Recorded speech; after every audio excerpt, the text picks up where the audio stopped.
Hello children. Last class में हम लोग देख रहे थे पैरेलल प्लेट कैपेसिटर के बारे में। तो पैरेलल प्लेट कैपेसिटर के बारे में देख रहे थे। हम बताए थे पैरेलल प्लेट कैपेसिटर में दो प्लेट होता है, एम और एन दो प्लेट है। एक प्लेट पर हम चार्ज देते हैं,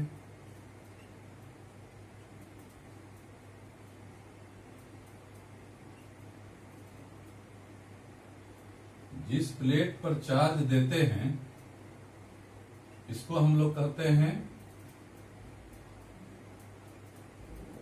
कंडक्टिंग प्लेट। जिस प्लेट पर हम चार्ज देते हैं उसको कहते हैं कंडक्टिंग प्लेट, और एक और जो प्लेट होता है उसको हम अर्थ कर देते हैं,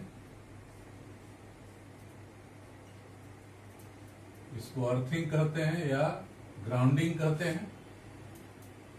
तो यहां पर पॉजिटिव है तो यहां पर नेगेटिव चार्ज आ जाएगा, और यहां पर जो पॉजिटिव चार्ज आ जाएगा दूर वाला वो चल जाएगा, अर्थ में चल जाएगा। तो एन को कहते हैं कंडेंसिंग प्लेट। कंडेंसिंग प्लेट दोनों पैरेलल प्लेट है। हर एक प्लेट का सरफेस एरिया कितना है? ए है। ए हो गया surface area of plates. Plates का सरफेस एरिया है सिग्मा। इसको हम लोग कहेंगे सरफेस चार्ज डेंसिटी। और दोनों प्लेट का बीच का डिस्टेंस, इसको हम लोग डी मान ले। डी क्या है? इसको कहते हैं separation between plates. Separation between plates, दोनों प्लेट का बीच का दूरी। तो हम बताए थे कि यदि दोनों प्लेट के बीच में एयर है, मान लेते हैं दोनों प्लेट के बीच में एयर है, तो इसका कैपेसिटेंस का वैल्यू होता है capacitance of parallel plate capacitor. Parallel plate capacitor with air या वैक्यूम। यदि दोनों प्लेट के बीच में मान लेते हैं एयर है, वैक्यूम है, तो इसका कैपेसिटेंस का वैल्यू होता है epsilon not a by D, जहां एप्सिलॉन नॉट क्या है? इसको हम लोग कहते हैं absolute permittivity. Absolute permittivity of air या वैक्यूम।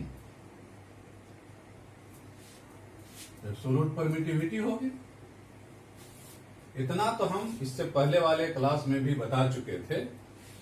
अब ये जानना है कि यदि ये दोनों प्लेट के बीच में capacitance of parallel plate capacitor with conducting slab, इसके बीच में यदि हम कोई एक कंडक्टिंग स्लैब डाल दिए, इसके बीच में हम एक कंडक्टिंग स्लैब डाल दिए, एक कंडक्टिंग स्लैब डाल दिए, दोनों प्लेट के बीच में एक कंडक्टिंग स्लैब हम डाल दिए हैं, तो कंडक्टिंग स्लैब डालने से इस कैपेसिटर का कैपेसिटेंस का वैल्यू बढ़ जाता है। बढ़ जाता है। क्यों बढ़ता है, कितना बढ़ता है, यही आपको निकालना है। लेट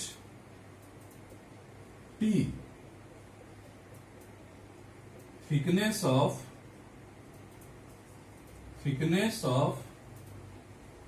conducting slab,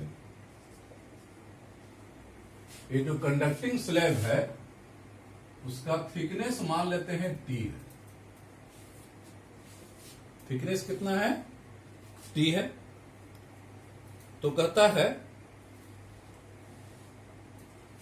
अब इसमें तो दो पार्ट होंगे, ये तो कंडक्टिंग स्लैब हो गए, ये कंडक्टिंग स्लैब हो गया। दरअसल पैरेलल प्लेट कैपेसिटर या किसी भी कैपेसिटर का मेन प्रिंसिपल यही है कि पैरेलल प्लेट कैपेसिटर या कोई करने से पोटेंशियल का वैल्यू घट जाता है। पोटेंशियल का वैल्यू घट जाता है सो दैट इसका कैपेसिटेंस का वैल्यू बढ़ गया। अब जैसे देखिए, ये तो एयर है, तो इसका थिकनेस यदि है कंडक्टिंग स्लैब का D है, इसका मतलब यहां क्या है? एयर है। तो एयर में इसका एयर का पार्ट हो गया D माइनस टी। तो एयर का मान लेते हैं इलेक्ट्रिक फील्ड हो गया E नॉट। जहां जहां एयर है वहां इलेक्ट्रिक फील्ड इंटेंसिटी है E नॉट। और जो कंडक्टिंग स्लैब है, अब ये देखिए हम पहले ऑलरेडी बता चुके हैं behaviour of conductor in electric field में, मतलब यह कंडक्टर को इलेक्ट्रिक फील्ड में रखा हुआ है। तो आप जानते हैं कि यदि कोई कंडक्टिंग स्लैब को, कोई कंडक्टर को इलेक्ट्रिक फील्ड में रखते हैं तो कंडक्टर के अंदर इलेक्ट्रिक फील्ड का वैल्यू होता है 0। मतलब इसके अंदर इलेक्ट्रिक फील्ड का वैल्यू हो जाएगा 0। तो जहां जहां एयर है, वैक्यूम है, वहां पर इलेक्ट्रिक फील्ड इंटेंसिटी होगा, लेकिन जहां जहां कंडक्टिंग स्लैब है वहां इलेक्ट्रिक फील्ड इंटेंसिटी हो जाएगा 0। कहने का मतलब यहां दो तरह का पोटेंशियल हो जाएगा। एक पोटेंशियल एयर में, एयर का पोटेंशियल मान लेते हैं V1 है, और जो कंडक्टिंग स्लैब का पोटेंशियल है वो मान लेते हैं V2। तो अब चूंकि दो तरह का पोटेंशियल हो गया तो टोटल पोटेंशियल कितना हो जाएगा?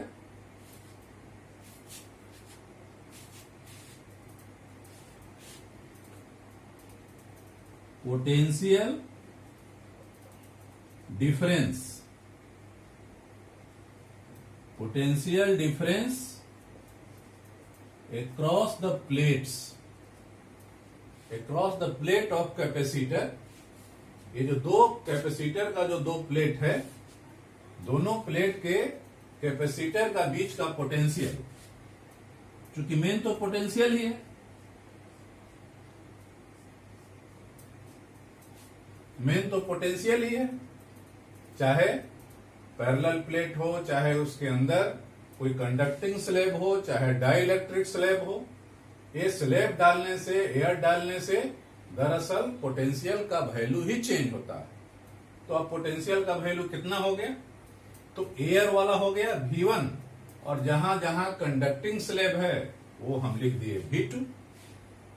तो पोटेंशियल का वैल्यू कितना हो जाएगा जरा देखिए।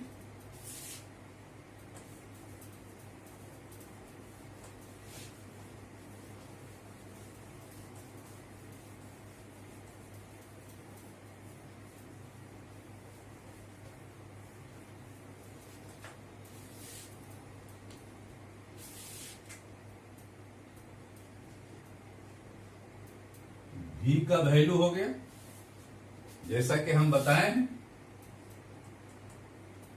E का वैल्यू होता है V/R। तो V इक्वल टू हो जाएगा E इंटू R। तो V1 तो हवा वाला है, तो हवा वाला में कितना है पोटेंशियल? इलेक्ट्रिक फील्ड इंटेंसिटी कितना है? E नॉट है, E नॉट। और जहां जहां हवा है उसका थिकनेस कितना बच गया? तो D minus T, D minus T plus V2, मतलब ये जो कंडक्टिंग स्लैब डाले हैं उसके अंदर का पोटेंशियल, तो उसके अंदर का पोटेंशियल इलेक्ट्रिक फील्ड इनटू उसका थिकनेस T। अब देखिए, जैसा कि आप जानते हैं एयर में, वैक्यूम में दोनों प्लेट के बीच का इलेक्ट्रिक फील्ड इंटेंसिटी होता है कितना, sigma by epsilon naught D minus T. और जो कंडक्टिंग स्लैब है उसका इलेक्ट्रिक फील्ड इंटेंसिटी हो गया 0, तो V का वैल्यू हो गया epsilon not by sigma D minus T. हो गया पोटेंशियल, हमको निकल गया, पोटेंशियल डिफरेंस निकल गया। पोटेंशियल ये देखिए, ये चूंकि इलेक्ट्रिक, ये जो कंडक्टिंग स्लैब हम डाले हैं, कंडक्टिंग स्लैब के अंदर चूंकि इलेक्ट्रिक फील्ड इंटेंसिटी 0 होता है, तो यहां पोटेंशियल 0 हो गया, मतलब पोटेंशियल का वैल्यू घट गया। और आप जानेंगे कि पोटेंशियल का वैल्यू घटेगा तो इलेक्ट्रिक कैपेसिटेंस का वैल्यू बढ़ जाएगा। तो चलिए, ये तो एयर वाला हो गया। अब जरा हम लोग देखें इसका कैपेसिटेंस का वैल्यू कितना होगा।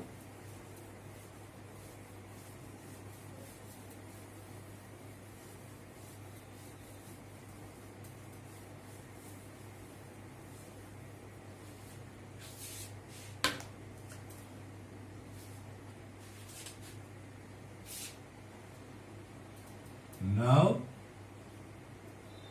capacitance of parallel plate capacitor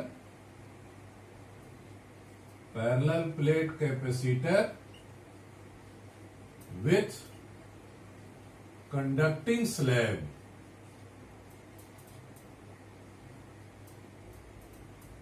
मान लेते हैं कैपेसिटेंस का वैल्यू C1 है, तो कैपेसिटेंस का वैल्यू क्या होता है, charge by Q by C, Q by V।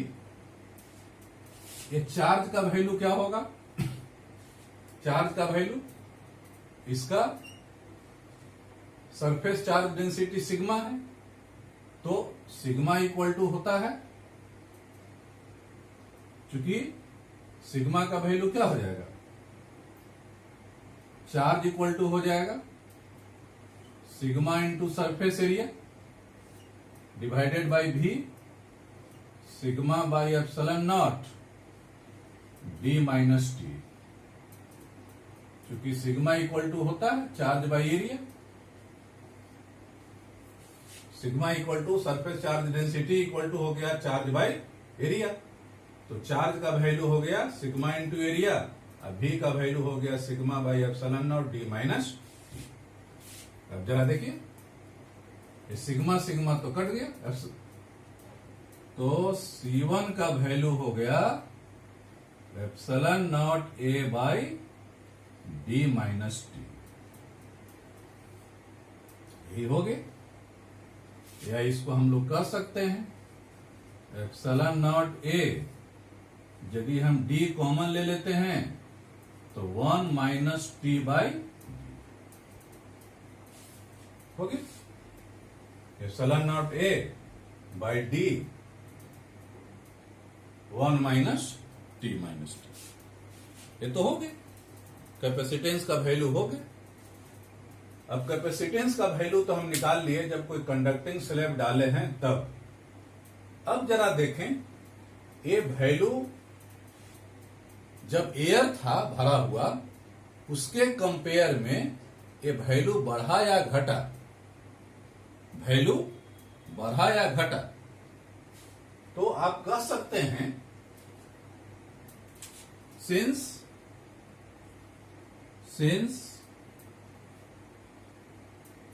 हवा वाला में कितना था, epsilon not A by D, तो आप लिख सकते हैं, ये वैल्यू आप लिख सकते हैं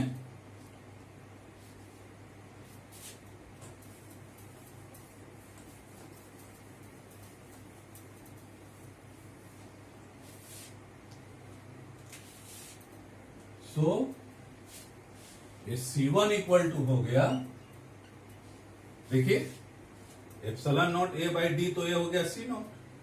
तो इसको हम लिख सकते हैं C not by 1 minus T by D, C not by 1 minus T by D. अब चूंकि आप जान रहे हैं since T is less than D, T का वैल्यू यहां जो है D से कम है, तो ये T का वैल्यू D से कम है, मतलब ये वैल्यू हो जाएगा 1 से छोटा हो जाएगा, T बाई D का वैल्यू हो जाएगा 1 से छोटा हो जाएगा। तो T बाई D का वैल्यू 1 से छोटा हो जाएगा, तो T बाई D 1 से छोटा हो गया, ये वैल्यू छोटा हो गया, मतलब 1 से कुछ घट गया, मतलब नीचे वाला वैल्यू घट गया। जब नीचे वाला वैल्यू घट गया, इसका मतलब टोटल वैल्यू बढ़ जाएगा। सो C1 is greater than C not. नीचे वाला वैल्यू घट गया, इसका मतलब ये वैल्यू का बढ़ जाएगा। इसका मतलब हुआ कि यदि कोई पैरेलल प्लेट कैपेसिटर में कोई कंडक्टिंग स्लैब हम डालते हैं तो उसका कैपेसिटेंस का वैल्यू बढ़ जाता है। आप कह सकते हैं कि यदि कोई पैरेलल प्लेट कैपेसिटर में कोई कंडक्टिंग स्लैब डालेंगे तो उसका कैपेसिटेंस का वैल्यू बढ़ जाएगा।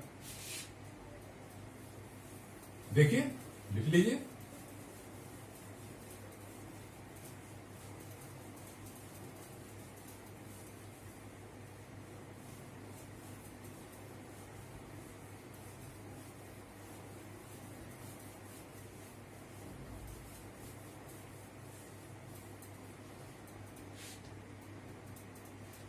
इसका मतलब हम लिख सकते हैं hence capacitance of parallel plate capacitor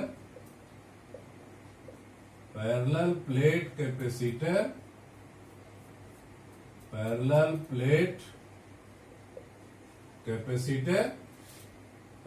plate capacitor का कैपेसिटेंस क्या होता है? बढ़ जाता है, increases,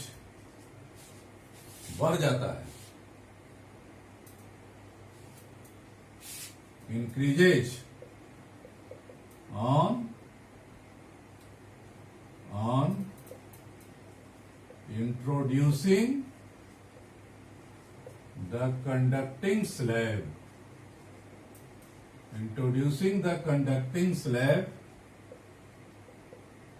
in between plates।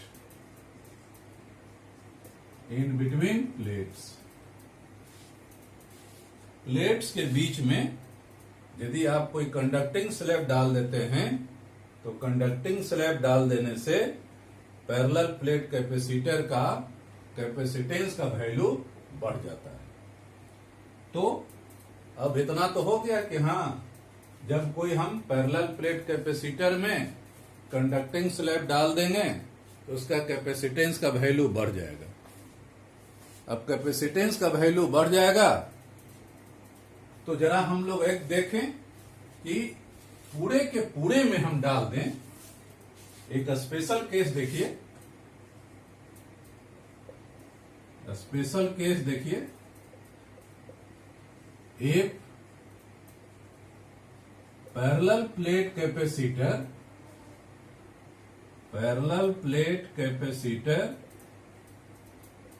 Is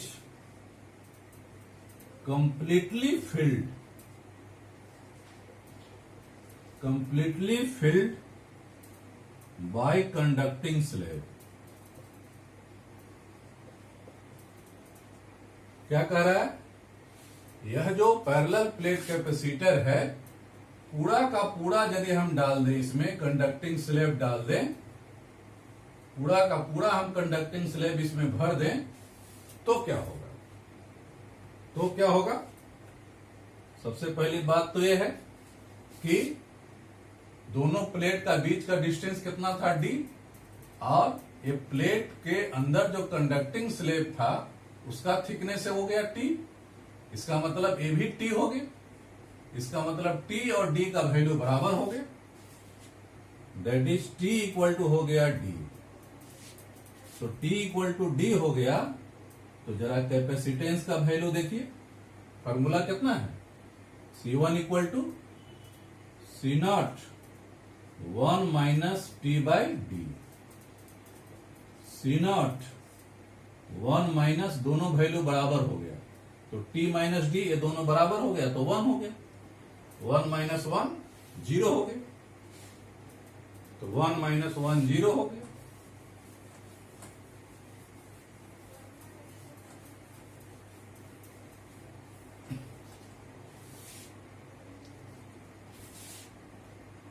तो C1 का वैल्यू हो गया C0 बाई 0 इंफिनिटी।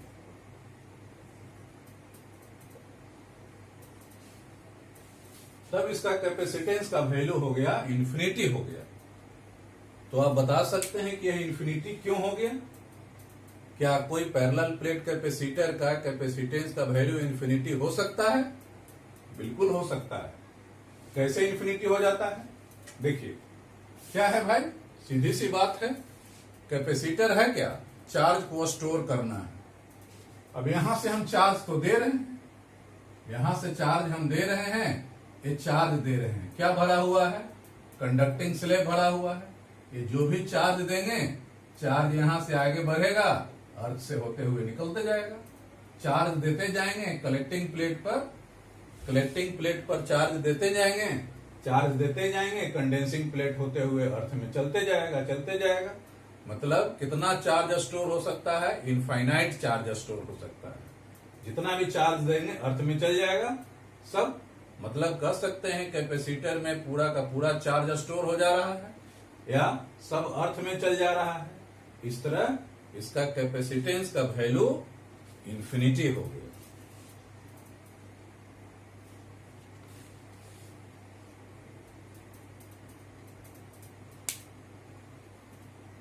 तो ये तो हो गया पैरेलल प्लेट कैपेसिटर का कैपेसिटेंस का वैल्यू जब उसमें हम एक कंडक्टिंग स्लैब डाल दिए हैं तब।